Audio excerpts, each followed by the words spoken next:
पिछले वीडियो में हमने देखा सौरमंडल यानी सूर्य और उसके चारों ओर चक्कर लगाने वाले ग्रहों के बारे में जानकारी प्राप्त की। अब हम लोग देखेंगे कि इस सौरमंडल में केवल सूर्य के चारों ओर ग्रह ही चक्कर लगाते हैं क्या? तो सूर्य और सौरमंडल और अन्य खगोलीय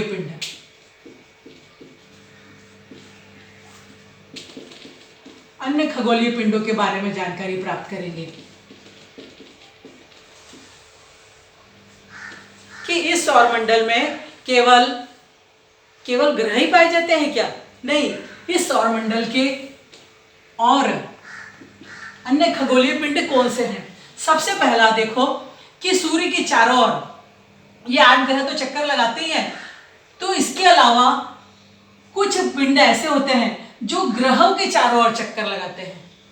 उनको हम क्या कहते हैं? उपग्रह कहते हैं। जैसे कि हमारी पृथ्वी जो है, ये इस पृथ्वी का जो उपग्रह है वो कौन है? चंद्रमा। देखो हमारी ये पृथ्वी है, 3 नंबर पे पृथ्वी है, ये ग्रह है, तो इस ग्रह के चारों ओर भी एक पिंड चक्कर लगाता रहता है। इसको क्या कहते हैं? उपग्रह। अब देखो ये पृथ्वी है, इस पृथ्वी के चारों ओर जो चक्कर लगा रहा है उसको क्या कहते हैं? चंद्र। तो चंद्र क्या हो गया? ये पृथ्वी का उपग्रह हो गया। यानी कुछ खगोलीय पिंड ऐसे होते हैं जो ग्रहों के चारों ओर चक्कर लगाते हैं, उसे हम लोग उपग्रह कहते हैं। तो कुछ खगोलीय पिंड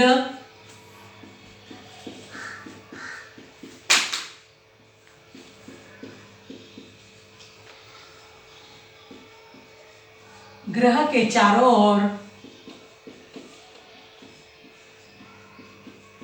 चक्कर लगाते हैं।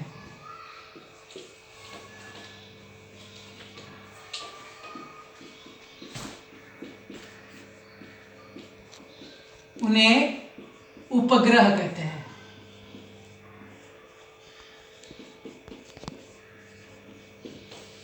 समझ गया? तो पृथ्वी ग्रह है, ग्रह के चारों ओर चक्कर लगा रहा है, वो कौन है? चंद्र। तो यहां पर ये हो गई पृथ्वी, और पृथ्वी के चारों ओर चक्कर कौन लगा रहा है? उपग्रह यानी चंद्रमा। तो हमारी पृथ्वी का उपग्रह कौन है? चंद्रमा है। समझ गया? तो कुछ खगोलीय पिंड ग्रह के चारों ओर चक्कर लगाते हैं, उसे हम लोग उपग्रह कहते हैं। उपग्रह का उदाहरण हो गया चंद्रमा। ये चंद्रमा क्या है? अब उपग्रह भी 2 प्रकार के होते हैं। एक होता है प्राकृतिक उपग्रह और दूसरा होता है कृत्रिम उपग्रह। चंद्रमा ये प्राकृतिक उपग्रह है, उसी प्रकार कुछ जो है कृत्रिम उपग्रह होते हैं जो मनुष्य द्वारा आकाश में भेजे जाते हैं, अंतरिक्ष में। अब देखो यहाँ पर ये कुछ क्या है? हमारे कृत्रिम उपग्रह है, मानव निर्मित उपग्रह है। ये देखो इस प्रकार ये उपग्रह जो है आकाश में जो है इस प्रकार भेजे जाते हैं, इनको कहते हैं मनुष्य निर्मित उपग्रह। ये पृथ्वी पर जाते हैं या किसी भी जिस भी ग्रह के चारों ओर जाते हैं वहां की जो है फोटो खींचकर भेजते हैं इस प्रकार। तो ये सब क्या है? कृत्रिम उपग्रह। तो समझ गया आपको कि ग्रह के चारों ओर चक्कर लगाने वाले खगोलीय पिंड को हम क्या कहते हैं? उपग्रह कहते हैं। चंद्रमा हमारे पृथ्वी का उपग्रह है। ऐसे प्रत्येक ग्रह के उपग्रह पाए जाते हैं। हमारी पृथ्वी का केवल एक ग्रह उपग्रह है, ऐसे बाकी सभी के चारों ओर जो है चक्कर लगाने वाले उपग्रह होते हैं। तो पहला खगोलीय पिंड हमने देखा उपग्रह। दूसरा, अब देखिए यहां पर जो मंगल दिख रहा है, मंगल ग्रह और गुरु ग्रह के बीच में छोटे छोटे ऐसे आकार के कुछ पिंड दिखाई देते हैं। इन्हें हम लघु ग्रह कहते हैं। ये लघु ग्रह का पट्टा दिख रहा है। कहाँ दिख रहा है हम लोगों को? मंगल और गुरु ग्रह के बीच में। तो इसको हम लोग कहते हैं लघु ग्रह। तो अगला खगोलीय पिंड हमको क्या मिल गया? लघु ग्रह। तो लघु ग्रह किसे कहेंगे? कि मंगल और गुरु ग्रहों के बीच असंख्य खगोलीय पिंडों की एक पट्टी पाई जाती है। किसके बीच में? मंगल और गुरु ग्रह के बीच में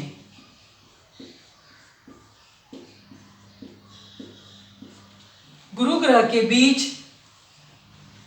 असंख्य छोटे उड़ते चंद्रमा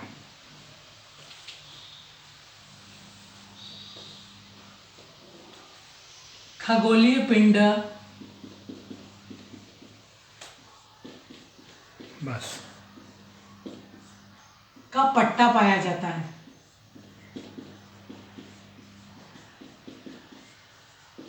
उसे लघु ग्रह कहते हैं।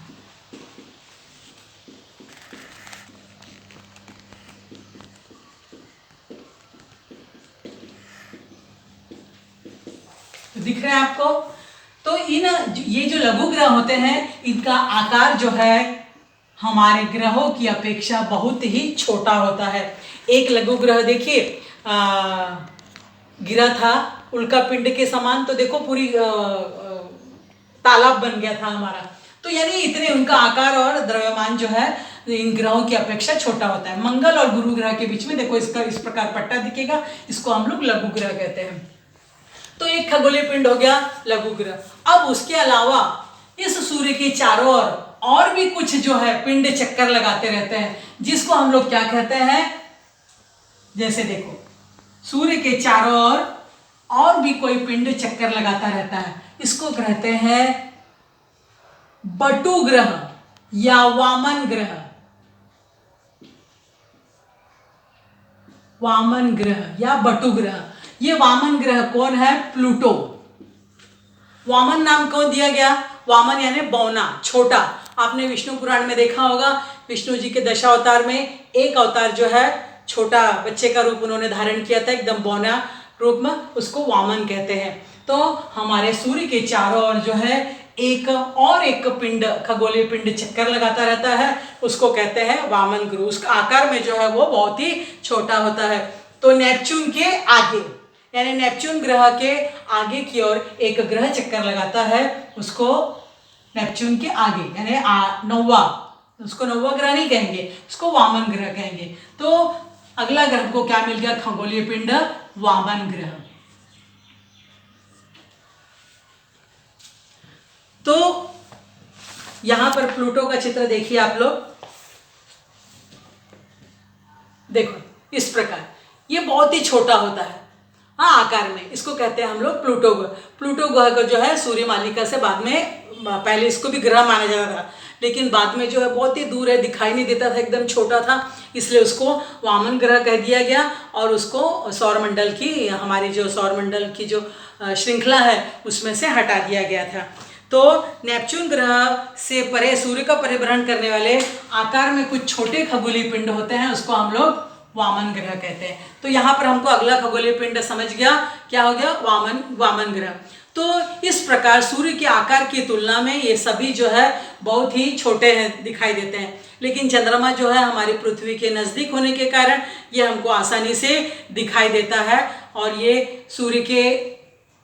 चंद्रमा को जो उपग्रह है इसको भी जो है किससे ऊर्जा प्राप्त होती है? प्रकाश सूर्य से। उपग्रह को भी सूर्य से ही प्रकाश प्राप्त होता है, वामन ग्रह को भी सूर्य से ही प्रकाश प्राप्त होता है, लघु ग्रह को भी जो है सूर्य से ही प्रकाश प्राप्त होता है। तो इस प्रकार हमारे सौरमंडल में हम लोगों ने सूर्य केंद्र में है, इस सूर्य से लेकर अब तक हमने कितने आकाशीय पिंडों को देखा। यदि कहा जाए कि सूर्यमंडल में किन किन का समावेश होता है तो तुम लोग क्या कहोगे? सौरमंडल में जो है सूर्य का, ग्रहों का, उपग्रहों का, लघु ग्रह का और वामन ग्रह का, साथ ही साथ धूमकेतु भी आपने सुना होगा। देखो इस प्रकार कोमेट या पुच्छल तारा जिसको बोलते हैं, धूमकेतु भी, इन सब का जो है समावेश होता है। तो हमारे सौर मंडल में किन किन का समावेश होता है, प्रश्न आपसे पूछा जाए तो आप बता सकते हो। हमारे सौर मंडल में सूर्य, ग्रह, उपग्रह, लघु ग्रह, वामन ग्रह और इस प्रकार पुच्छल तारा है ना, या जिसको कहते हैं हम लोग धूमकेतु, इन सब का समावेश होता है, बड़े क्लास में जाओगे तो धूमकेतु के बारे में जानकारी प्राप्त करोगे। तो इन सब का समावेश हमारे सौरमंडल में होता है। तो मुझे लगता है आप लोगों को अब सौरमंडल के बारे में पूरी तरह से अच्छी तरह से जानकारी हो गई होगी। तो इस प्रकार आप लोग इसकी परिभाषाएं लिखेंगे और फिर बताएंगे मुझे।